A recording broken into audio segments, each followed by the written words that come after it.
I am just back from 2.5 weeks in Egypt. Incredible weeks. Incredible in so many different ways. Incredible in amazing ways, but also incredible in ways. Incredible covers a wide range of emotions and experiences. So in this video today, I'm going to chat a little bit about my journey in Egypt, about the highlights, about a very unexpected connection that I made early on between the Rose Line and ancient Egypt and everything that's been shared in all of the temples. It's not quite the right word, but almost like the philosophy of the ancient Egyptians. And it really blew me away when this connection was sort of brought into my awareness, and also just made so much sense. It just like the lights went on. And so I'm excited to share that with you today, because if you are following me, you are interested in the rose and the rose line, because that's what I talk about. If you're new to my channel, I'm Jacqueline Atkins, and I am a channel of the rose line. And I also like to take you on my journeys around the world, just going where I'm called, which usually is a place that is connected with the Roseline energy. So welcome. And for those of you who are regular viewers, it's so good to be back. I think it's been about 4 weeks, maybe more, since I've created a video, because I took the time off while I was away. And I did have this vague notion of doing something for you on the 11th of the 11th, because I always hold something on that day, or I like to. But that day, I had a fever. I was really unwell that day, and we were actually traveling from Cairo to Luxor, and there was no way you were going to get a video out of me that day. So this is my first video in a while, and I feel like this is actually a better way to do it, with retrospect on my experiences there. I've been back 5 days, so it's given me an opportunity to ground, maybe integrate a little. It's been quite a phenomenal journey in that when I got back, I didn't have any jet lag. There was no opportunity, because I just slept solidly. Like, I was sleeping, the first night was 14 hours, and then the subsequent nights it was sort of 10, and even last night was still 9, like really deep sleeps, and dreams, wild sort of dreams of Egypt that I don't retain the next morning. I just sort of have flashes. So there is a lot of integrating going on, and it's not surprising, because there was absolutely no integration time on the journey. It was just like one temple to another temple to another temple to another temple, almost to the point of overwhelming. So when I say about it being really interesting, really incredible, it was the word, that's partly why it was an experience that was very different to what I'm used to, and to the way I hold my retreats and pilgrimages. So my poor little body, well, and actually everyone on the journey's little body, has had to acclimatize to being on the go all the time. Because this is quite an interesting thing, is that it was a huge journey. There were 66 people on this journey. No one expected it to be that big. Everyone was taken by surprise. And all of these people are on their own journey to expand their consciousness, or spiritual journey, if you like. And so a part of being on that journey, when you start to turn inward, start to get to know yourself better, start to be instead of doing all the time. And a part of that experience is to learn to embrace the yin, and to give yourself yin time. And this is actually very relevant to the rose line and to what I learned about the ancient Egyptians, in that this is the feminine principle. And we are learning to be, we are learning, or we are remembering to be, we are remembering to receive. And most people, I would say everyone on that journey is used to being in that space, is used to having time alone, time in stillness. And we had none of that. It was a yang journey. We were constantly on the go, constantly hearing information, which was phenomenal, from Patricia Awyan Lehman, who took the journey. Like, we were constantly hearing this incredible information, but to the point of overload where you just had to tune out just to bring some balance and be in that being space. So that was a very interesting experience, to be in the yang energy for so long. And in fact, in the end, I ended up taking 2 rest days, and quite a few people ended up having at least 1 rest day where you just didn't go. And one was something I had paid a lot of money for, but I knew the night before, I thought, I can't go on that journey. I just have to stay at the hotel. I just have to integrate some of this. So that was a really interesting experience. And it also made me very appreciative of the way that I hold my journeys and my retreats, where I allow for space for everyone to have their own space. So anyway, I'll go into that a little bit more because I do want to share a bit about my retreats. But first, I want to let you know what I want to talk about. So I'm going to talk about my 3 most wonderful, deepest experiences that I had there. And I also want to talk about this connection, this aha I had around the rose line and what the rose line means to me, the way it's always been taught to me by the rose line beings, and the way that the ancient Egyptians viewed the world, and what their wisdom that has been left for us in stone, like how aligned that is to my understanding of the rose line and the way I speak about the rose line. And so I'll share about that as well. So before I get into all of that, just going back to what I was saying about the retreats, just to let you know, I realized I need to go on retreat. It wasn't quite a retreat. I need to go on a pilgrimage. Um, it's like the best marketing, obviously, for retreats, because I actually sold 3 places on my retreats while I was away and not working. So now I know what to do in future. So just to let you know, if you're interested in any of my 2026 journeys, there is 1 place left in the Walking with the Magdalene retreat in Provence. That is a retreat. We stay in one spot. And that's in May. I'll put the link below so you can get all the details. There are 4 places left in my Priestess of the Sacred Waters retreat. Oh, that is a pilgrimage, a journey across Sardinia. That's in early June 2026. And I have even a deeper understanding of that now after doing this Primordial Waters tour with Patricia and Veda Austin in Egypt. So that's brought a whole other level to that journey. And then in later June, I have my the Mary and the Dragon pilgrimage, which is in the Eastern Pyrenees, some of the time in Catalonia and some of the time in southern France. And we are following also the footsteps of the Magdalene there, the footsteps of the Mary. And again, that has an Egyptian connection, which I knew about before, but it's become, or even now I'm reading a book where I'm really understanding that much more deeply. So again, that's bringing a whole other level to that retreat. There are 3 places left on that retreat. And one other thing I want to share with you, because I haven't spoken about this publicly, is that from January until April, I am holding my Priestess of the Rose Temple initiation journey. It's an online journey. It goes for 3 months. We have weekly calls, and it's a full deep dive with the 11 oracles of the Rose line into bringing you fully into harmonic resonance. And I'm going to talk about that in this video. That is an incredibly powerful journey. That's fully embracing your rose lineage. And there is an early bird available for that until December 12. I'll pop the link below for that so you can read all about it.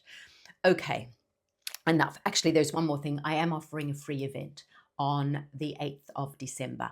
I haven't set up the page for that yet. It'll be done in the next couple of days. So if you want to hear about that as soon as it's released, it's a 2-hour event online. It'll be held on Zoom, and there is a recording available. You can, let me the name. I've got too many things going around in my head. What have I called this particular one? Activate Your Rose Line for 2026. And that will be guided, or I will channel the 11 Rose Line oracles throughout that 2-hour event. And that's free. So make sure you're on my newsletter list, jacquelineatkins.com/newsletter. Link is below. So you'll be notified when that is made public. Okay. Enough of that, because I've got a lot else to talk about. It's just because I've had a month off, these things have been building up. Okay, where will I start? I'm going to start with my insight about the Rose Line. And this came from Patricia. Well, simply in her sharing. She shares so deeply. She has such a deep understanding of the metaphysical aspect of the ancient Egyptians. And it was phenomenal, and it's that sort of information you want to retain it because it's so phenomenal, but yeah, it's just not possible. But you know it's in there somewhere. It's helped you remember something. And so she was talking from very early on about the right and left brain aspects and how that was integrated within the ancient Egyptian teachings. And when you look at all the netters, or that we call gods and goddesses, and they're all have a role to play really in this harmony or harmonic resonance, Patricia calls it, between the left brain and right brain. And that's even played out on the Nile, where you've got the upper Nile and the lower Nile. Okay, it's the two, it's like the two hemispheres joined. So everything in ancient Egypt is about the unification.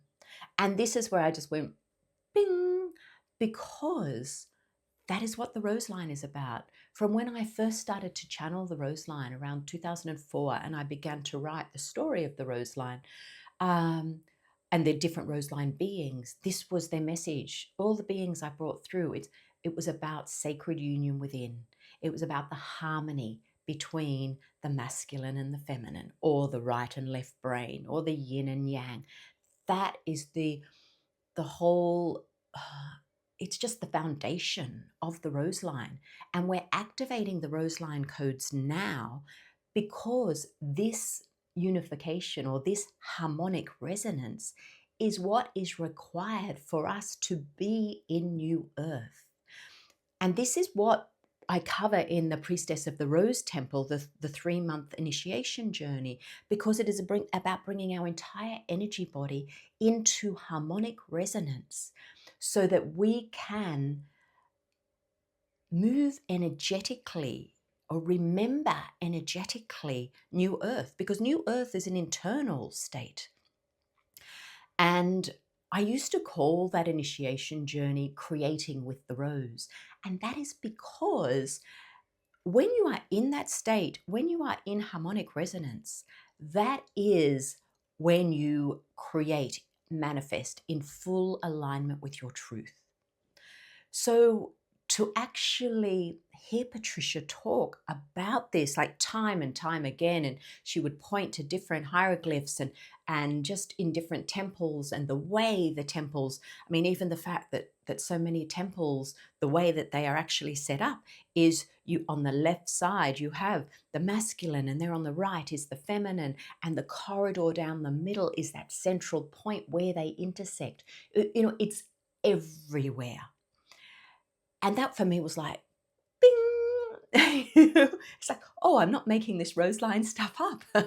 It's in alignment with the ancient Egyptians. So that helped explain for me why I was there.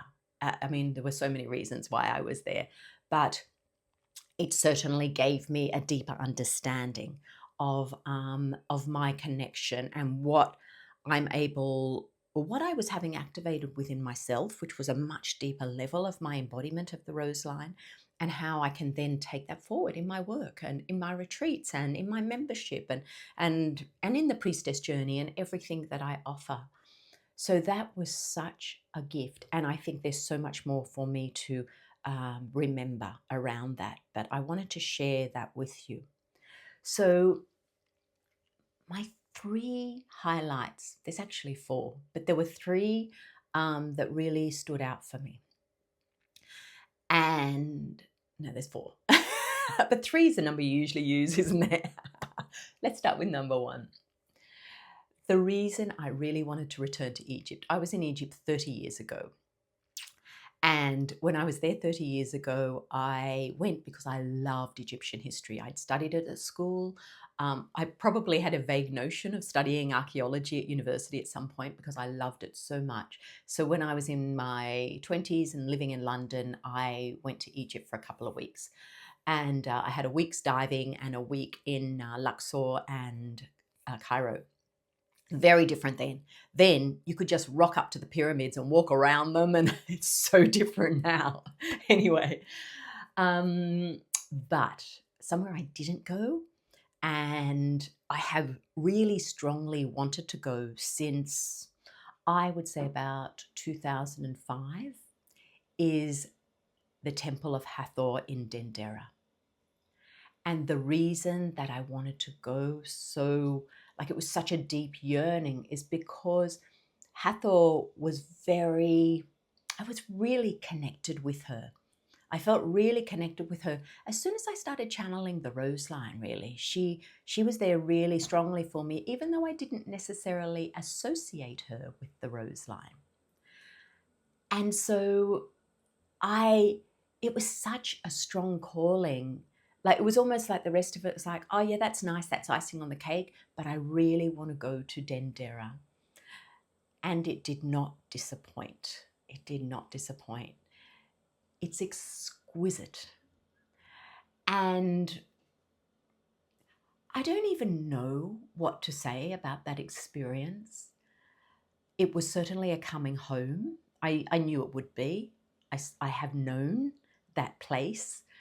And even though the current temple there was built sort of past the New Kingdom, it was like closer to, I can't think of the exact year.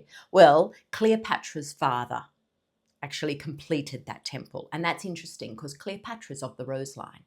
So her father, Ptolemy VII, completed that temple, the most modern version. And that's the exquisite one, like amazing. However, I have a lot of memory of the temple that replaced. And I also channel one of the Rose Line oracles is Nefertiti. And she was a high priestess of sacred sound and sacred sexuality. And I've always associated that sound and sexuality with the priestesses of Dendera, of the temple to Hathor. So, and interesting, I'm going to do a little show and tell. I finally got my sistrum. I have always wanted one of these. So I got my sistrum with Hathor on it. Hopefully you can see her there. Because this is a part of Dendera. It's a part of Hathor, but it's such a strong symbol of Dendera.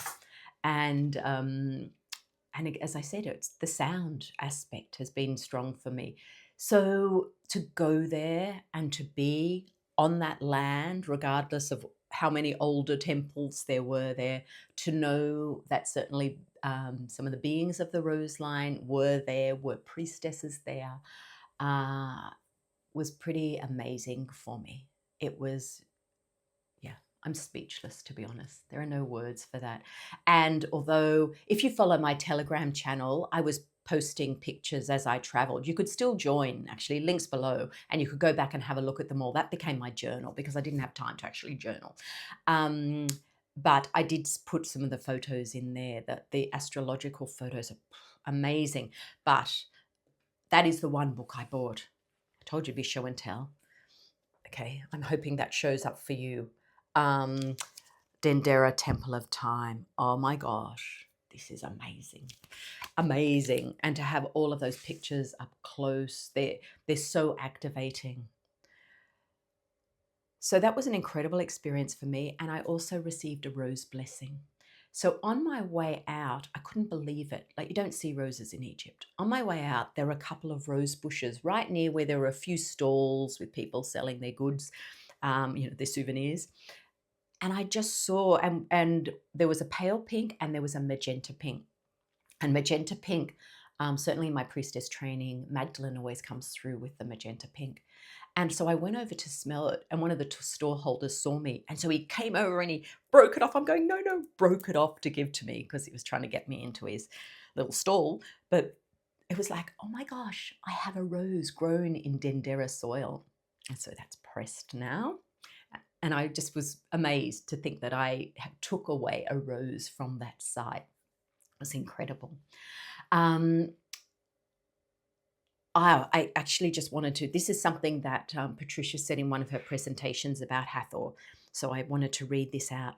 Hathor represents the womb that gives birth to time and space as a portal between heaven and earth. There was so much wisdom just constantly coming out from her. And now and again, I quickly typed it in my phone or spoke it as an audio just to capture some little bits. And so I captured that. Okay, so that's the Temple of Hathor. If you never get to anywhere else in Egypt, I really highly recommend it. Okay, so what was the second experience? Another sort of mind-blowing experience. Here I've got another show and tell. Sekhmet. The temple, or actually it was the Temple of Karnak, and that is, there is just a small enclosed area. I don't know if it's called a temple, probably, and Sekhmet is in there, this tall statue of Sekhmet. And it is, it's called a living statue, because when you stand opposite her and connect in with her eyes, it's amazing. Sekhmet represents fire. She's like the feminine principle, but the one that destroys so that new life can birth. Very powerful energy. Now, as I mentioned, there were 66 of us on this trip, and each of us trying to, or wanting to, have time alone with Sekhmet, or certainly in front of her. And the thing is with the guards in Egypt, they don't necessarily enjoy you doing things that seem alternative. And so we sort of got rushed through fairly quickly in this communion with Sekhmet. And I was near the end of the queue. And so by then, we got maybe 10 seconds with her. And plus they were trying to double us up by the time it got to me, but we managed to just get her alone. But so what happened when I was in the queue, I thought, I know I'm not going to get much time with her. So I just tuned into her from the queue, from outside. I wasn't in the room with her. And she started to show me this amazing visual. And I'll share it with you. It's just short, but I saw my cranium, my right cranium, cracking open. And as it did, it was my right bone structure was almost breaking apart. And what I was told with that was that it is time to let go of all the distorted masculine structures that I still hold in my life. Now, this is something I've worked on this for years, because when I used to talk about business energy and the yang and the yin way of being in business, I really looked at my business and I, really let go of a lot of those masculine structures. And like the very yang, the very rigid ones. But Sekhmet was going, there's more. And I felt this breaking open. And then I saw this light, this golden light coming in, and it almost replaced those rigid structures I was seeing. It was replaced with a golden light. And it held the form, but it was really flexible. It was really beautiful. It felt amazing. And it was like, this is the sacred masculine that's coming in. So I had that. And then when I stood in front of her for my few seconds I had, she basically just said, you know what to do. Surrender it to me, and it is all taken care of. I was like, okay, thanks. And then I went outside. And outside that temple is a sycamore tree. The sycamore tree is associated with Mary. And from a religious context, it said that when Mary, Joseph, and Jesus fled to Egypt, that they took protection under the sycamore trees, but also one sycamore tree opened so that they could go in and hide from those who were following them. And so it's got a strong association with Mary, but also the sycamore tree is associated with Hathor. And so there was this sycamore tree out the front. And so I left and went and leant against the sycamore tree. And I said to the sycamore tree, how? How do I identify these distorted masculine structures that are still in my life? How do I do that? And she just said, the tree just said, you don't. Focus on the golden light structures. Focus on what they might look or feel like. And then the distorted masculine structures will fall away automatically. Now, how much more beautiful is that? This is sort of where we're at, I think, on our journeys now, where we don't have to focus on release, release, release. We are focusing on what are we creating? What are we creating? And when we're in that vibration, the old can't sit with it. The old releases. And so that was my beautiful gift from Sekhmet. It was very, very powerful. And I was really grateful. Stephanie, who I traveled with, found that statue, and she bought one for herself and bought one for me as well, because we didn't buy one at the temple. And so I was very grateful. I'm grateful to have Sekhmet there as a reminder that things do have to be destroyed before the new can birth. But it doesn't always have to be painful. And it can happen through focusing on the new that is birthing. So that was an incredibly powerful experience for many, many of us there. The third one, now, I was just reading over my journal before I started to film, because I can't remember anything, because really it did really go from one temple into another, one hieroglyph into another, one letter into another, and it was just like... But an experience that really touched me deeply was actually at Saqqara, which is just south of Cairo, where the step pyramid is, and some of the Osirium and some of the older pyramids. And there is a sound healing hospital. And going into that, there was this bench in front of the building, and to the side there's a bench, and that is what the patients would lie on. And then there were 3 alcoves where the priests or the priestesses would be doing their sound, or what their energy work, whatever they were doing. And now this is quite a distance from where the alcove was. And there are, now I'm trying to remember, but it's like there are some sort of channels that go from those little alcoves through down under to the great big, it was a big sort of platform where the patients could lie, and they would receive that. And the 3 alcoves, one had a more masculine feeling, one a more feminine, and one was the unification.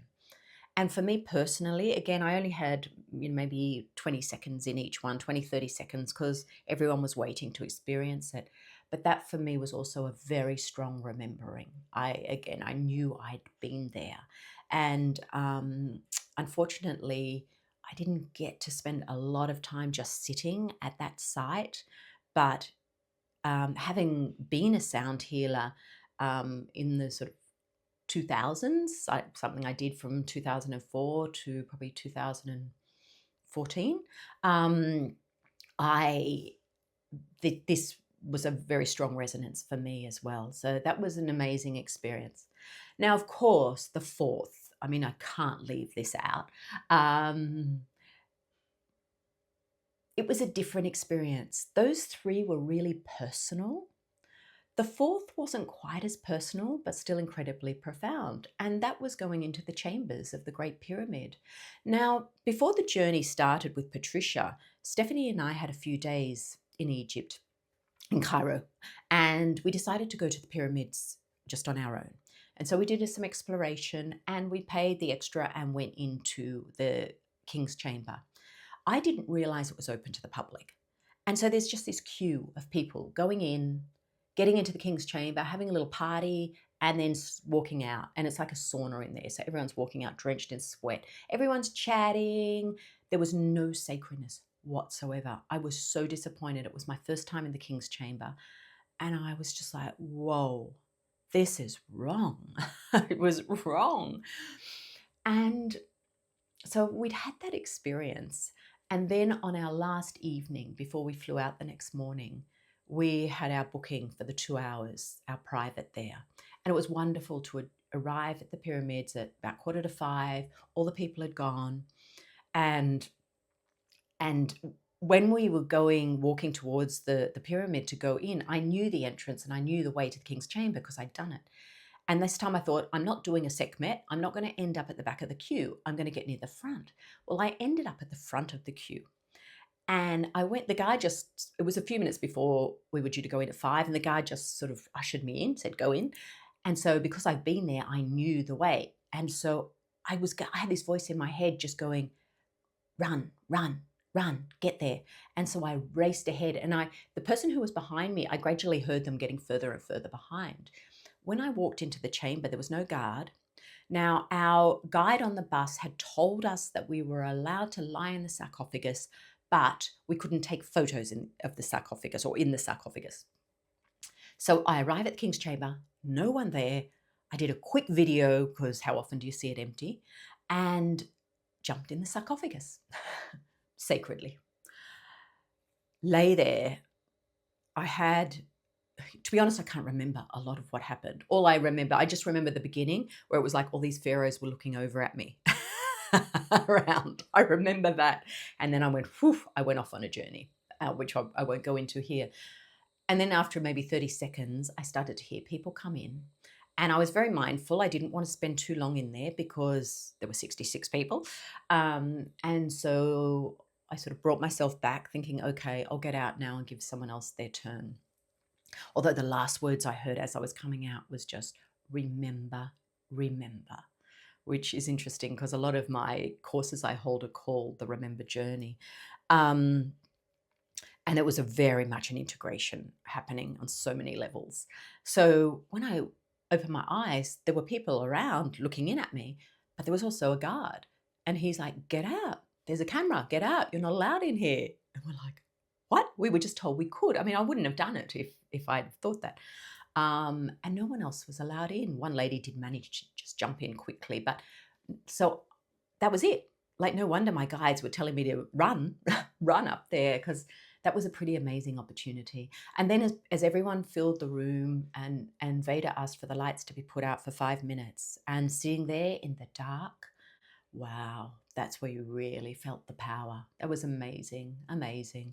And we each just did our own journey in there. There wasn't a unified purpose. And I found that quite interesting, because I think knowing the incredible, the power of that portal, a unified consciousness can really sort of make the most of that.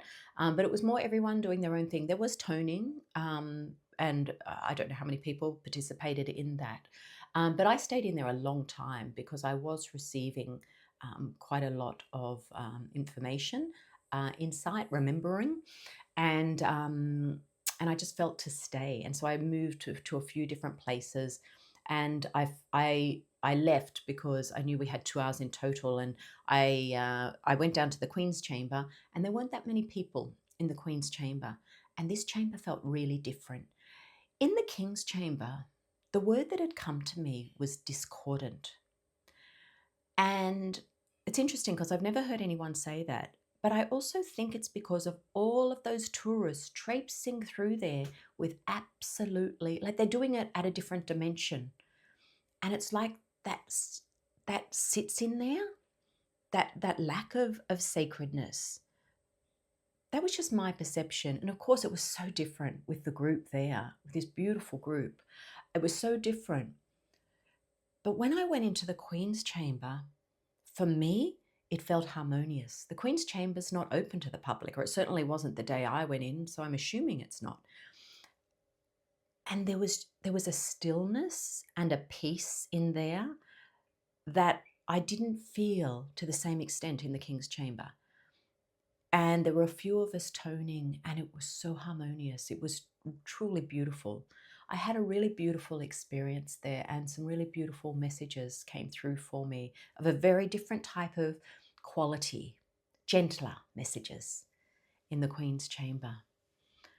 I stayed there so long in those two chambers that I actually didn't get to the subterranean, but that was okay. I felt complete with those two. So that was an amazing way to finish the journey.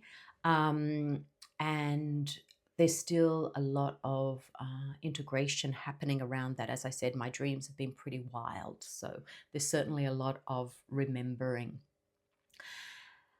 I wanted to share this with you. I know this is very personal, but I also feel that you will receive some of the activation from my experiences as well.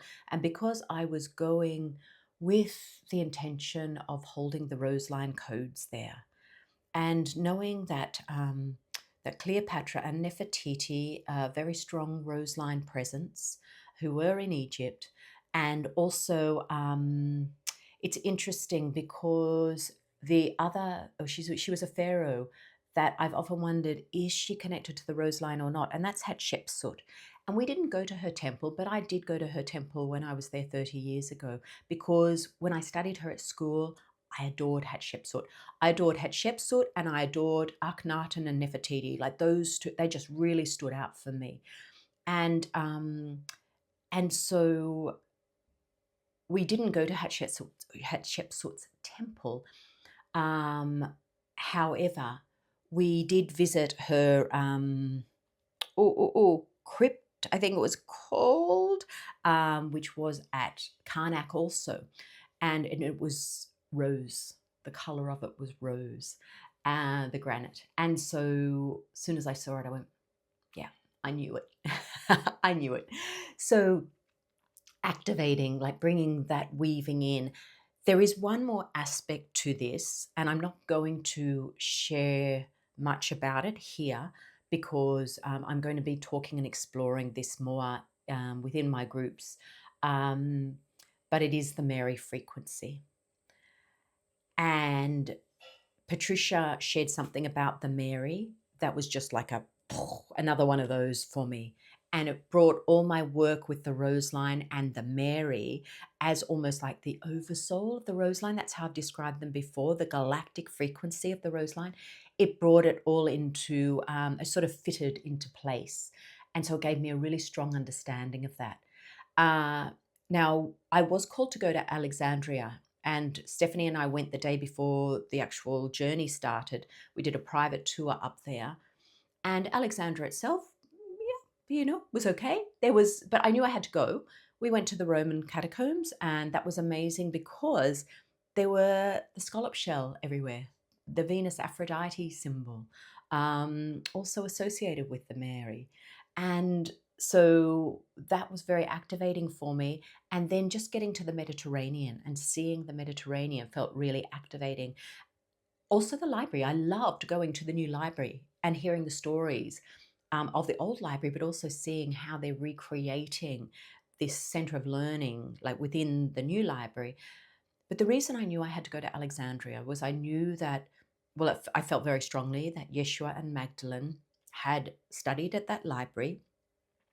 But I also felt that Magdalene left Egypt after the resurrection, left Egypt from Alexandria. And because I then follow her journey in Provence and next year also in the Pyrenees with my retreats, I felt I really wanted to go to that place.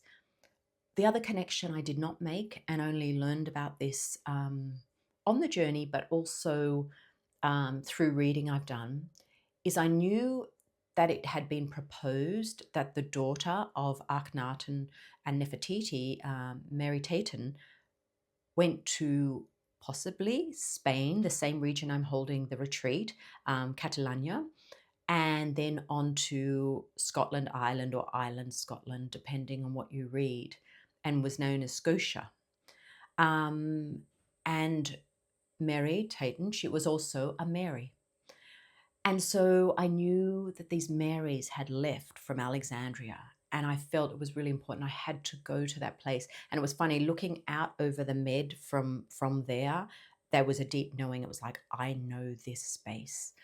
I know this place, you know, whether it was I'd studied at the library or I don't know, but certainly it was within me. I knew that place. And so making that connection too with those two Marys, and who knows, maybe Mother Mary as well, but making that connection with the Marys. And yeah, this is what I'll go into more in the future, but the line also of the Marys, taking that into Europe and into the British Isles, into Ireland, is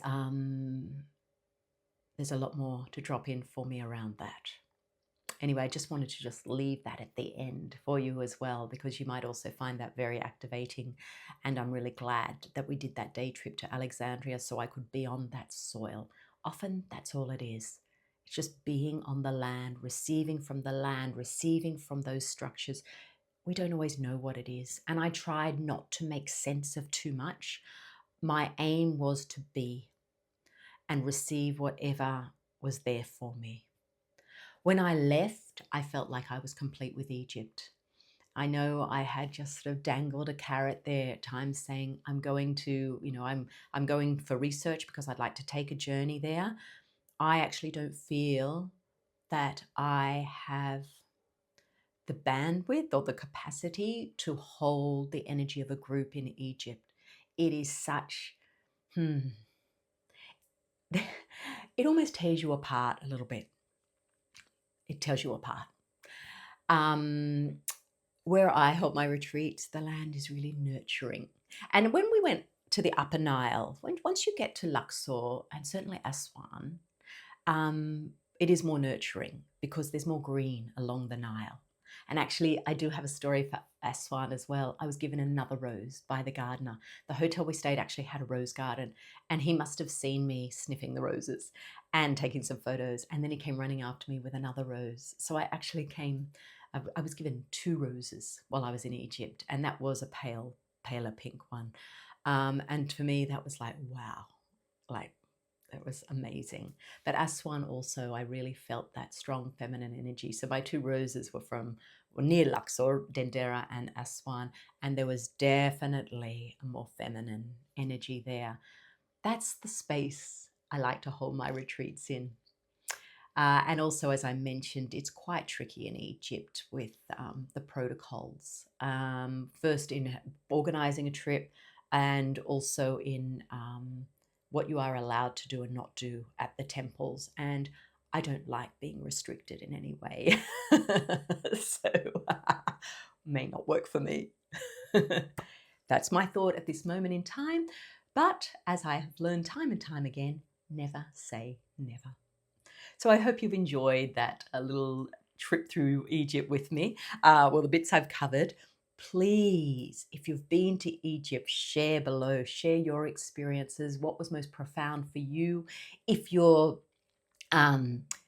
really wanting to go, or just through hearing my stories, what was activated for you there? Where are you feeling a resonance?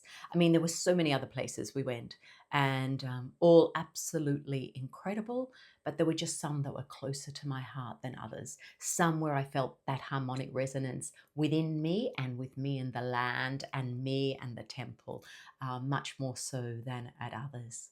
It was magical. It was magical, but there'll be months of integrating ahead. I will see you again soon. Rose blessings to you.